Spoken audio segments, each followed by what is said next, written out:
Ya, saudara, kita akan belajar lagi tentang kehormatan dan gelar kepada Bunda Maria. Seluruh gelar dan kehormatan Maria ada demi putra Yesus dan selalu berada di bawah penghormatan kepada Yesus. Cardinal Newman mengatakan, "The glories of Mary are for the sake of her son." Ini berarti bahwa apapun gelar dan penghormatan kepada Maria selalu sekunderi, berada setelah putranya Yesus Kristus. Ini juga berarti bahwa semua penghormatan dan gelar yang diberikan kepada Maria senantiasa berakar pada hubungannya yang begitu istimewa dengan Tritunggal Maha Kudus. Ia menjadi putra Allah Bapa, bukan Allah Putra, dan mempelai Allah Roh Kudus. Sebagai putra Allah Bapa, Bunda Maria senantiasa taat dan senantiasa melaksanakan kehendak Allah Bapa di sepanjang langkah hidupnya. Sebagai putra Allah Bapa, Maria menunjukkan ketaatannya untuk bekerjasama dengan Allah dalam karya keselamatan.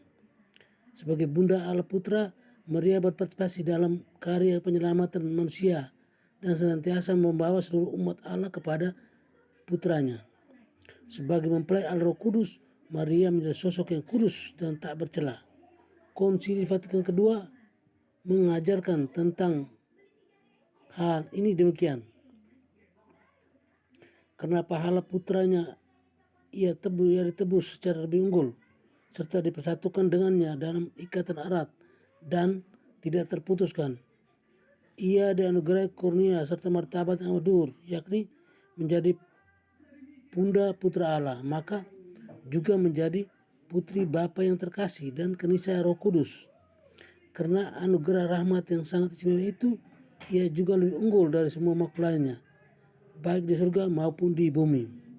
Lumen Gentium 53. Pengantara kita hanya ada satu, menurut Santo Sabda Rasul. Sabda Allah itu esa, dan esa pula pengantara antara Allah dan manusia, yakni manusia Yesus Kristus yang telah menyerahkan dirinya sebagai tebusan bagi semua orang. Adapun peran keibuan Maria terhadap umat manusia sedikit pun tidak menyuramkan atau mengurangi perintahan Kristus yang tunggal itu, melainkan justru menunjukkan kekuatannya. Sebab segala pengaruh serta perawan yang menyelamatkan manusia tidak berasal dari suatu keharusan objektif, melainkan dari kebaikan ilahi.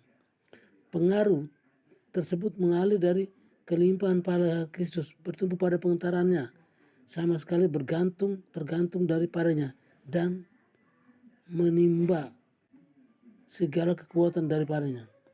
Pengaruh itu sama sekali tidak merintang persatuan langsung kaum beriman dan Kristus, melainkan justru mendukungnya. Sebab tidak makhluk satupun yang pernah dapat disejajarkan dengan sabda yang menjelma dan penebus kita. Namun seperti imamat Kristus secara berbeda-beda ikut dihayati oleh para pelayan maupun oleh umat beriman, dan seperti satu kebaikan Allah terpancarkan secara nyata kepada makhluk-makhluk ciptanya dengan cara yang berbeda-beda. Begitu pula satu-satunya perantara penebus tidak meniadakan, melainkan membangkitkan pada mereka aneka bentuk kerjasama yang berasal dari satu-satunya sumber. Adapun gereja tanpa ragu-ragu mengakui bahwa Maria memainkan peran yang berada di bawah Yesus seperti itu. Gereja tidak hentinya mengalaminya dan menganjurkan kepada kaum beriman supaya mereka ditopang oleh perlindungan Bunda itu lebih erat, menyatukan diri dengan Sang Pengantara dan Penyelamat. Lumen Gentium 62.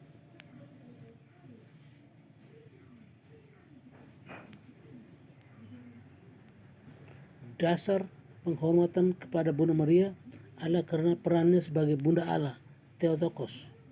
Kepenuhan rahmat Tuhan dalam diri Maria dan martabatnya diperoleh dari perannya sebagai Bunda Allah.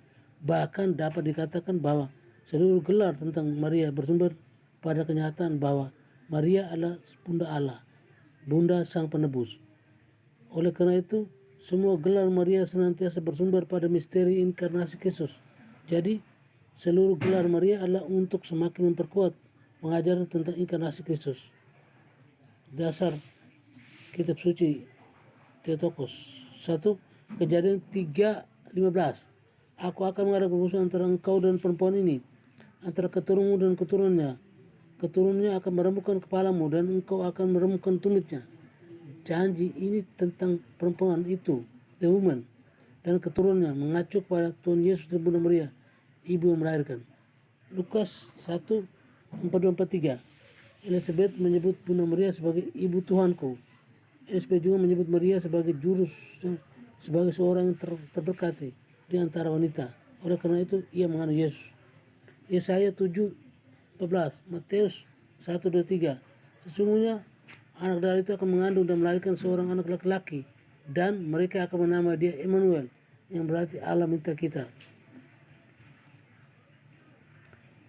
Lukas 1:35, kata mereka itu, sebab anak yang kau lahirkan itu akan disebut Kudus, anak Allah.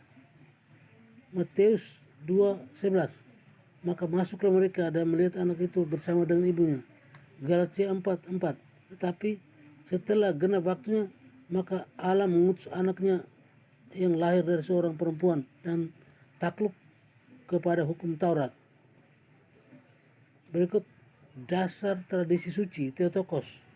Berikut ini adalah pengajaran para bapak gereja yang menyebutkan bahwa Maria adalah sungguh Bunda Allah. 1. Santo Irenaeus, perawan Maria yang hidup pada tahun 1180. Perawan Maria yang taat kepada sabdanya menerima dari kabar gembira malaikat bahwa ia akan melahirkan Tuhan. 2. Santo Petrus Alexandria 260-311. Kami mengakui kebangkitan orang mati, di mana Yesus Kristus Tuhan kita menjadi pertama.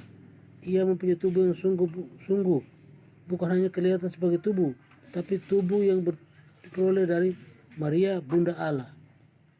Santo Cyril dari Yerusalem, banyak saksi jati tentang Kristus.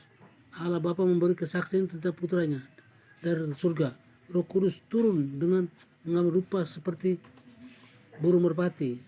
Penghulu malaikat memberikan kabar gembira kepada Maria, perawan Bunda Allah, memberikan kesaksian dari Yerusalem. Santo Athanasius, sabda Allah Bapa yang di tempat yang maha tinggi, adalah ia yang dilahirkan di bawah oleh para Maria Bunda Allah. Athanasius penjemahan sabda Allah. Santo Epifanus, ia Kristus membentuk manusia menjadi sempurna dalam diri sendiri dan dari Bunda Maria melalui Roh Kudus. Santo Ambrosius, biarkan hidup Maria memancar seperti penamaan bentuk kebajikan. Hal utama yang mendorong semangat dalam proses belajar adalah kebesaran sang guru. Apakah yang lebih besar daripada Bunda Tuhan? Santo Jerome,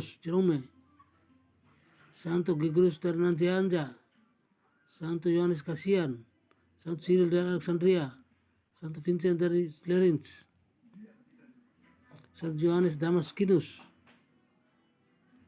Ya, itulah bagian. Jadi terima kasih.